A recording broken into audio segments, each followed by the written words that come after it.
Rebecca, welcome to the I Dare You podcast. It is so great having you on the show. Thanks so much for having me, Darren. I'm looking forward to the conversation. So, Rebecca, congratulations first off. You have a brand new book that is releasing here in early February, Your Best Meeting Ever, 7 Principles for Designing Meetings That Get Things Done. Before we get into this book, it's amazing, by the way. I just read it just last night. But look, how did you get into this line of work? Was this always your plan when you were just young and deciding what to do with your life? Was this what the goal was? Not per se. I've always been fascinated by how organizations work and how organizations are built. I always wanted to be an entrepreneur. My dad was an entrepreneur and have always been fascinated by, how do you take something from nothing and grow it into something meaningful? I was also a competitive swimmer growing up and was always fascinated by the science of teamwork and how can you bring together a group of people in a way that the whole is greater than the sum of the individual parts. And so I think those two influences, as I was finishing my swimming career, really catapulted me into this discipline around organizational behavior. And what do we know about the science of how organizations work?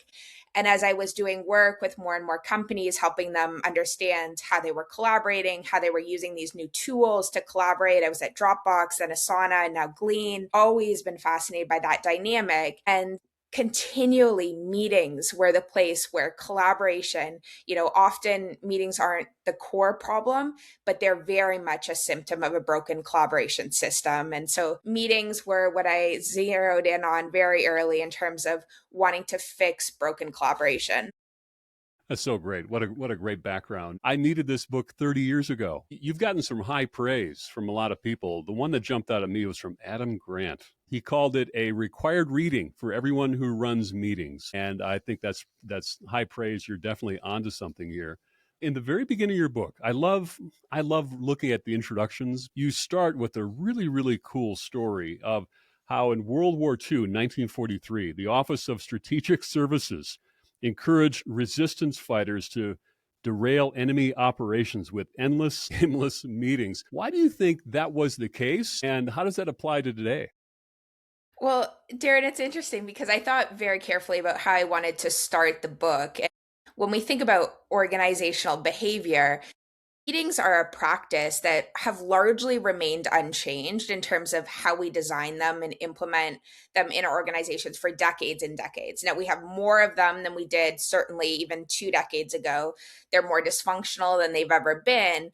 But fundamentally, the design is very similar to the design, say in the 1940s or 19th. And so I decided to start with this, story of the Simple Sabotage Field Manual written by the precursor to the CIA, essentially, advising ordinary citizens to deploy meetings as sabotage tactics to derail the enemy. And, that's fundamentally what meetings continue to be in too many organizations. Now, we call it business as usual. It's not a, deliberate act of sabotage. So often meetings are these interruptions rather than drivers of progress. Well, that that's a perfect summation for me. I've always believed it's not necessarily the fact we're having meetings, it's the fact that we have what I would call more bad meetings, that they're a complete waste of time. You're not saying that all meetings are bad, are you? No, and there's a reason why we decided the title should be a positive promise. Your best meeting ever is because there's nothing better than a great meeting. And we've all had those meetings where we leave the meeting knowing that what we've achieved in that meeting, we could have never have achieved in any other way. That relates to one-on-one meetings, certainly with our managers, our direct reports, team meetings, all sorts of different meetings. The problem is too many meetings are dysfunctional, they're ineffective. We know that as humans, we have a natural negativity bias. Bad is stronger than good, as my mentor, Bob Sutton, will say. And so, even the thought, the concept, the phrase, the term meetings connotes this negativity such that you can't reliably ask people, how effective are your meetings because it triggers what I call in the book a meeting suck reflex. And so there are all these biases built into, we're socially conditioned to believe that meetings are supposed to be bad and are supposed to be an inevitable cost of doing business. When I see a meeting leave my calendar, maybe this is a sign. When I see a meeting leave my calendar when it's canceled, I celebrate. I mean, I really do. I go, oh my gosh. And I always think, is that because I'm more of an introvert or it's a poorly run meeting? But here's what I appreciate about your book is that you put a face on the cost of these poorly run meetings. You put in your book that it costs us $1.4 trillion each year. And why are meetings the most expensive and overlooked product inside the organizations that we're working with? So it's very hard to calculate, the cost of meetings, and that calculation comes from my colleague Elise Keith, who's done a lot of, work on how do you quantify meetings. And so there are lots of ways you can get an estimate, looking at, how many hours the average person spends in a meeting, the average salary cost by hour, and calculate it. And some organizations will put that calculation in the calendar invite to, try to dissuade people from scheduling meetings. Interesting. But the problem is we use meetings as a default lazy reflex. Whenever we have a problem, we tend to default to scheduling a meeting over any sort of asynchronous communication or solving the problem or resolving the uncertainty independently. And there are lots of reasons why we do that. One of the big reasons is when we think about collaboration in general, collaboration is pretty invisible within our organizations, right? And work in general is pretty invisible. It's hard to see whether someone is exercising good judgment or thinking deeply or collaborating through Slack. Whereas a meeting is highly visible. It's the most visible form of collaboration we have within our Right. organizations. And because of that, we know humans, it's natural to associate presence with productivity. We have a visibility bias.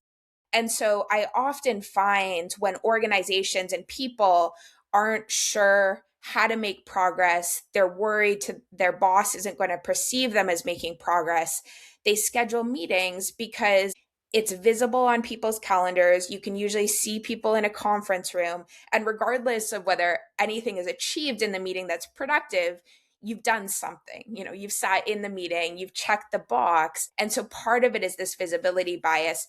The other big part of it is there are these weird psychological factors at play where when you schedule a meeting, it enacts this sort of social contract where you feel guilty. That's why we feel relief when a meeting is canceled, because we know it's not productive and yet we feel obliged to show up. And Right. so because of that, again, there's this reluctance to decline meetings. You don't feel like you're just declining the meeting. You feel often that you're rejecting the person who scheduled the meeting as well.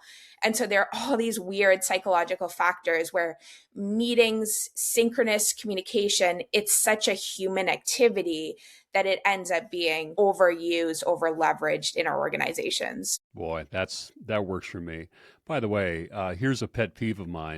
But I have a full calendar, and then someone will plop a meeting right in the Mm-hmm. middle of the day without any regard with what I already have on the calendar. Mm-hmm. And Rebecca, I take that personally. And I always think to myself, how dare you?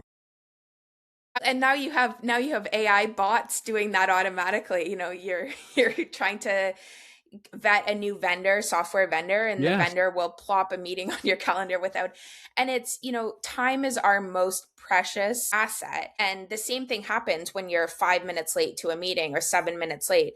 People start to perceive that you believe your time is more valuable than they. And there are all these trickle down effects that happen where people show up to the meeting sort of resenting you. I see this with no meeting days, for example. When organizations have no meeting days, and people schedule meetings on those no meeting days, those meetings tend to be rated as much less effective because people are resenting the organizer for scheduling them on their precious, focused time. And it totally makes sense. We should feel that way because we should be able to protect the most precious, important resource we have.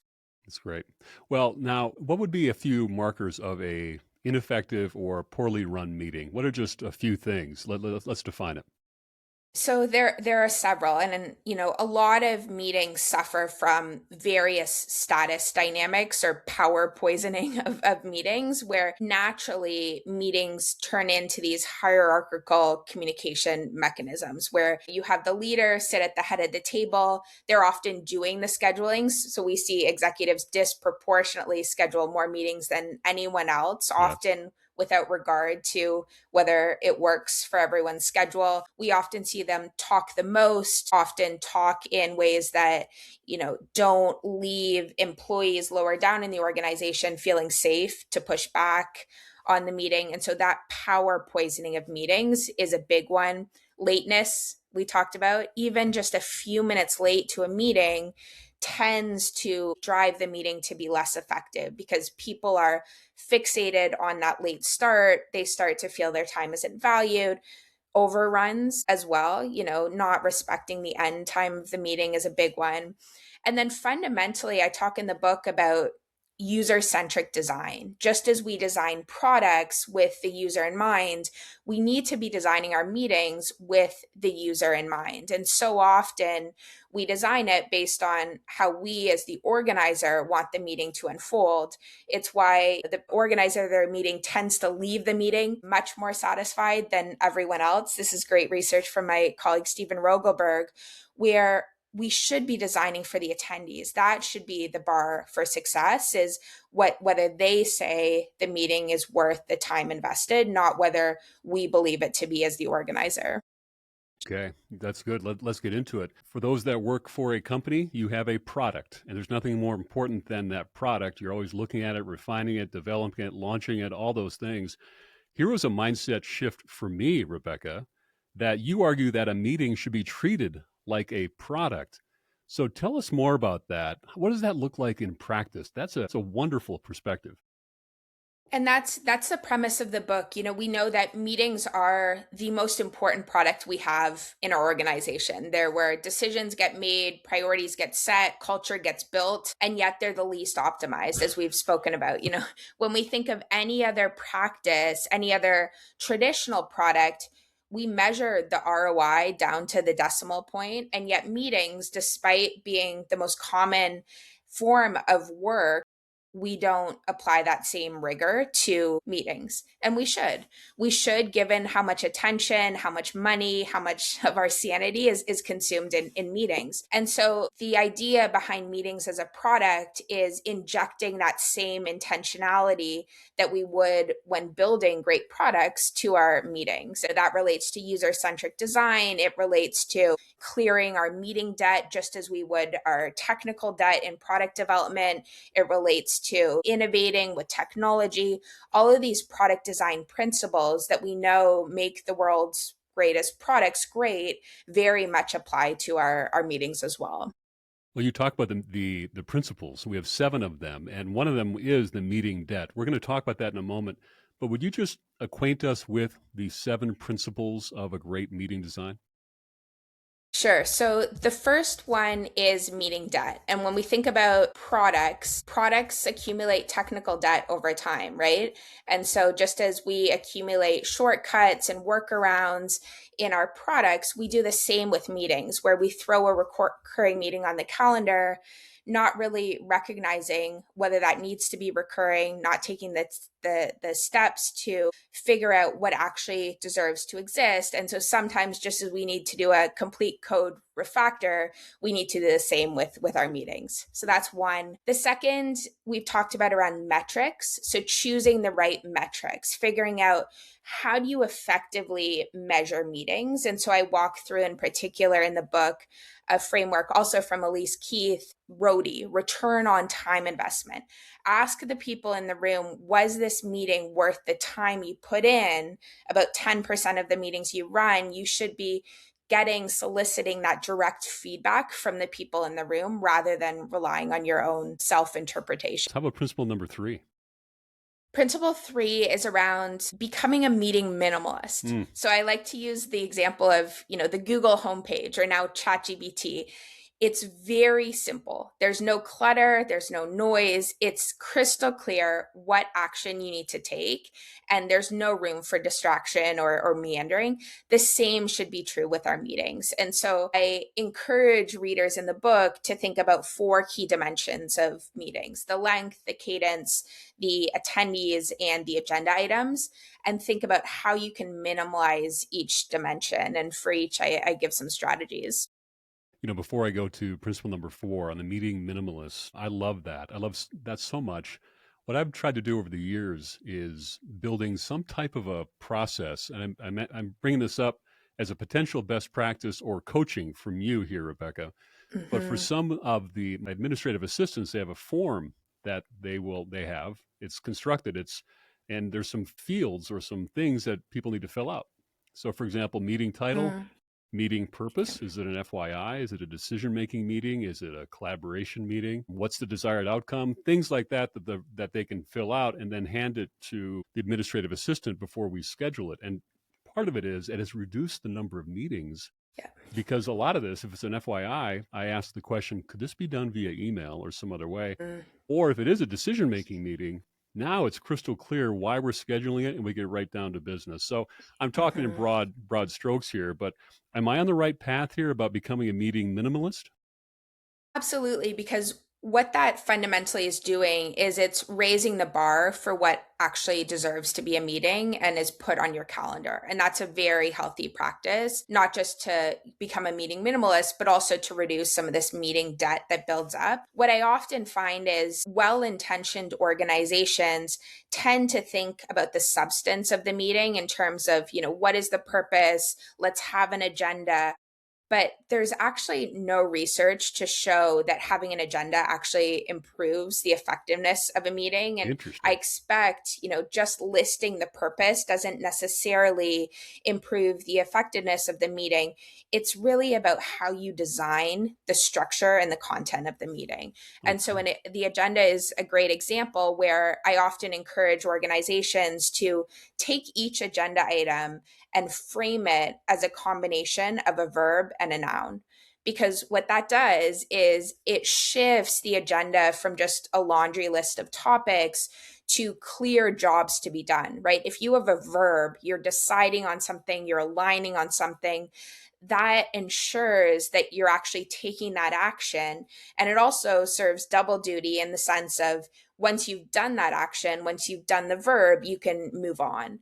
And so, that intentionality on substance is half the picture, but then actually designing the substance in a way that is going to move work forward in a minimalist way is also really important. Okay, that's a really good best practice. So, for example, a real life example, I'm creating agenda right now, Rebecca, and item number 1 is 2026 budgets.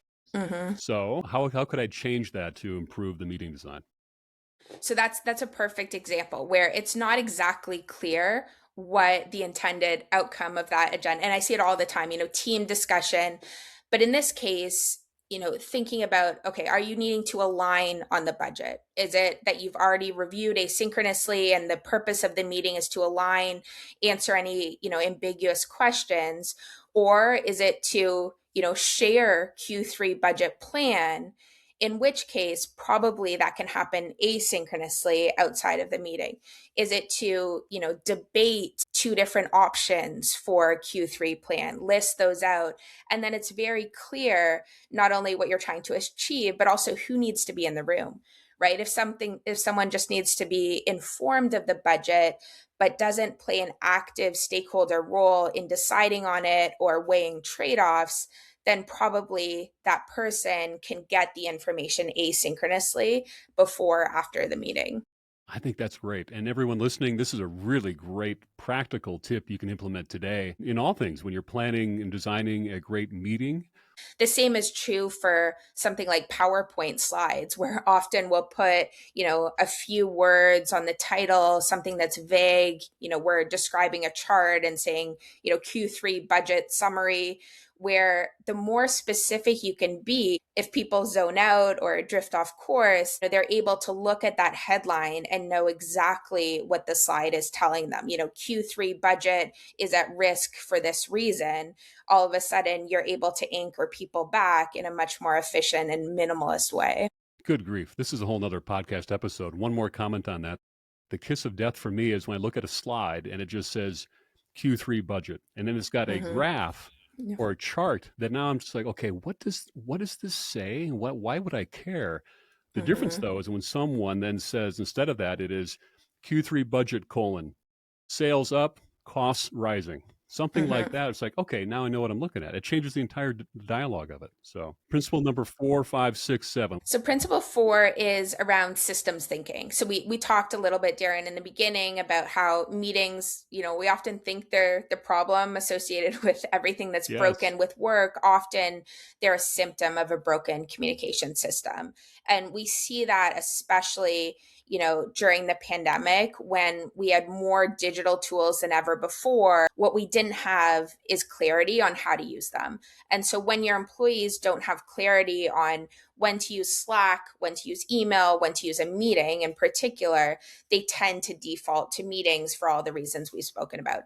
And it's such a simple practice and sort of mind boggling that every organization doesn't have just a delineation of this is when you use an email, this is when you use a meeting. It's a very simple practice that remote first organizations tend to do really well and at much higher frequency because they rely so heavily on digital forms of communication.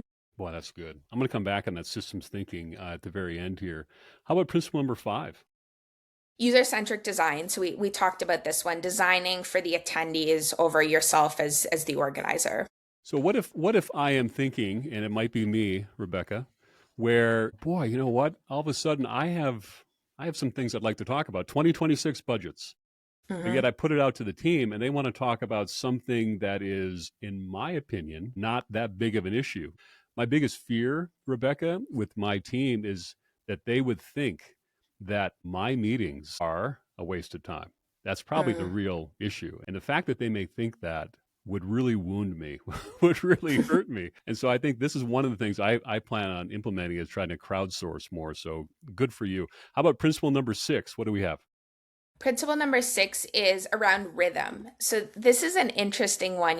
If we look at humans, we live and breathe by rhythm, quite literally. The way we breathe, the way our heartbeat works, the way we walk and talk. And so, the same should be, and products too. We can think about a Fitbit or Netflix, right? They're serving up the right nudges right when we need them or perceive to need them. The same should be true with our meetings. And so, in the book, I walk through the different rhythms that you should be aligning your meetings to. There's a strategic rhythm, a tactical rhythm, and an operational rhythm. And then thinking about the pauses as well. So I call them strategic pauses. How should you be thinking about no meeting days versus no meeting blocks versus no meeting buffers, and some of the psychology behind why we need these pauses in addition to, the beats of the rhythm. I love this chapter, by the way. No meeting days and no meeting blocks. Tell us more about what that looks like in reality and how effective is it?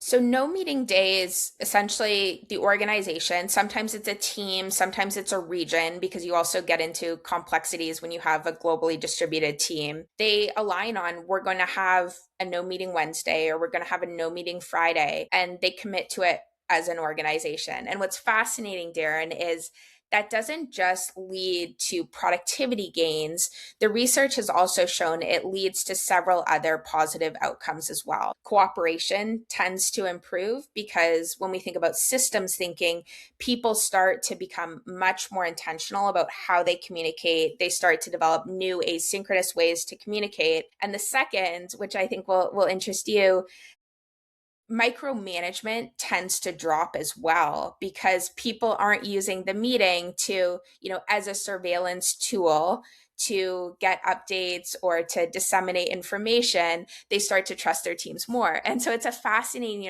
trickle down effect where, yes, you don't have the meetings, you have that added focus time, but you also start to develop, healthier ways to communicate and manage as well.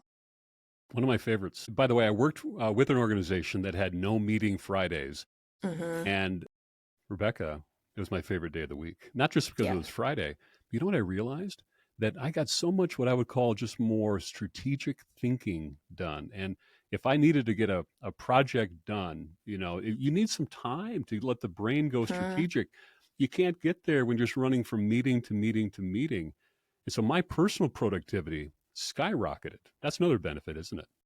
Absolutely. And I forget who I heard this. I think it was Brian Elliott who used to run Slack Future Forum. Hmm. And he once told the story of I believe it was at Slack where leaders gave employees the option of a no meeting Friday. They called it Focus Fridays every week or one day off completely Yeah. every month. And people chose the Focus Fridays, the no meeting days, because it allows us to have that mental break that then leaves us refreshed going into the weekend, start the new week on a strong foot, and it's a benefit for work life balance and overall well-being as well.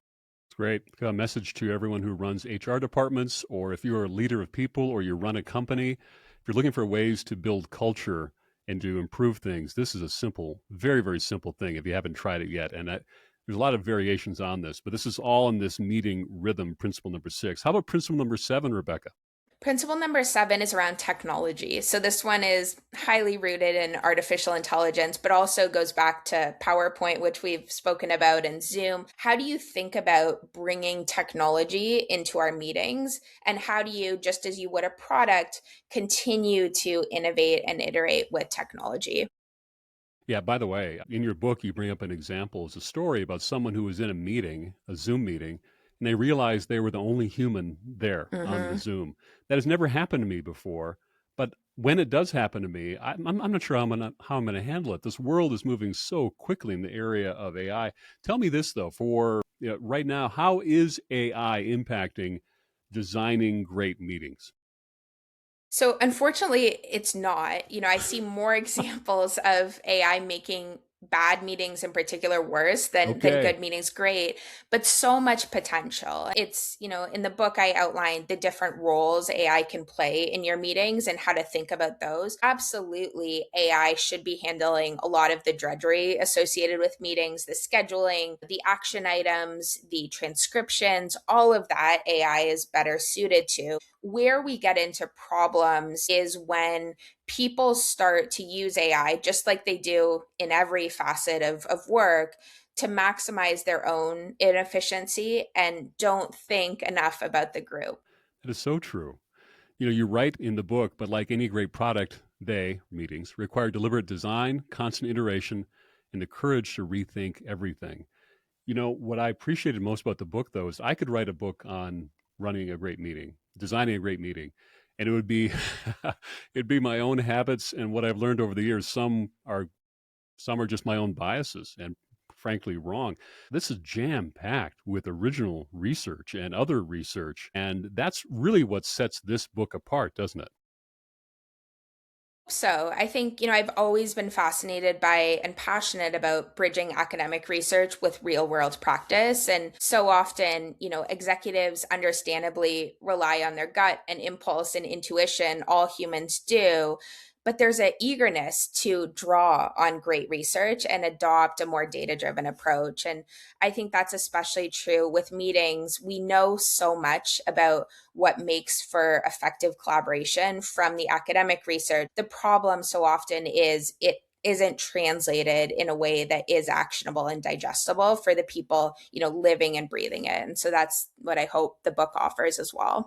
Yeah, it really impacted me. As I mentioned before we started recording, I wish I would have read this book 31 years ago because it would have transformed how I lead and run meetings and lead others and just become more effective myself. You write, by the time we're done, your meetings will be well built products, built with purpose, stripped of waste, and worth the time they consume. I thought that was just a beautiful way of summing it up.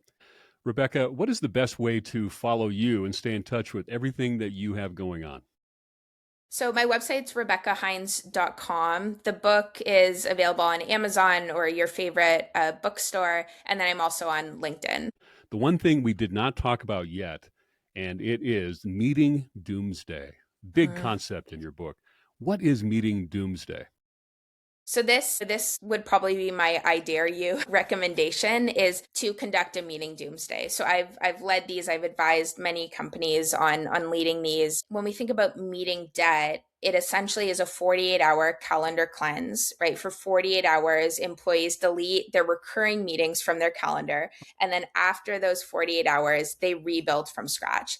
And it is fascinating, Darren. There's lots of ways organizations have tried to do this. Often the mode of operation is to have an AI bot or the IT team come in and sweep the meetings. That works temporarily, but it doesn't lead to long lasting changes. Meeting Doomsday gives employees the permission and the autonomy to redesign their meetings from scratch. And we've done the comparison in terms of how does this compare to a meeting audit where you evaluate meetings one by one, but they're still on your calendar. Right. And what we see is that meeting doomsday, it jolts people out of the status quo. And most of this time savings actually comes from the redesign. So they're adding meetings back, but they're realizing that 30-minute meeting could be a 20-minute meeting, or that 6-person meeting could be a 3-person meeting. And so most of the time savings actually comes from the intentional redesign rather than deleting meetings entirely. But especially when we think about the beginning of the year, resetting your calendar for the world of work today, I think there's nothing more valuable or high impact you could be doing than doing this meeting reset or a meeting doomsday. I like it. Think of that. Think of that. To be able to come into the office and see the calendar just empty. You're right though. That would do it. The meeting doomsday. Otherwise, it'll never happen. If you ask me what meetings don't I need, mine are important, of course, Mm-hmm. but Mm-hmm. everyone else's can go. Okay, Rebecca, you may answer the same thing, but I'm going to give you a shot here. At the end of every episode, I ask my guests, "What is your I dare you challenge for all of us?" It is the one thing that we could do or try today to live a better life. Okay, Rebecca, what do you think? So the tactical is the meeting doomsday without a doubt. I think, every organization is overwhelmed with meeting debt and legacy meetings, and 48 hours is such a small investment for a complete organizational reset in terms of how you think about your calendars, how you think about time, and treating time as a strategic asset. That's awesome. That's specific. And for everyone, I will double down on that. I think that's a fantastic I dare you challenge strategically and tactically. That is something that, yeah, that one has some power to do. That one's hanging with me. Name of your book again, Your Best Meeting Ever, 7 Principles for Designing Meetings That Get Things Done.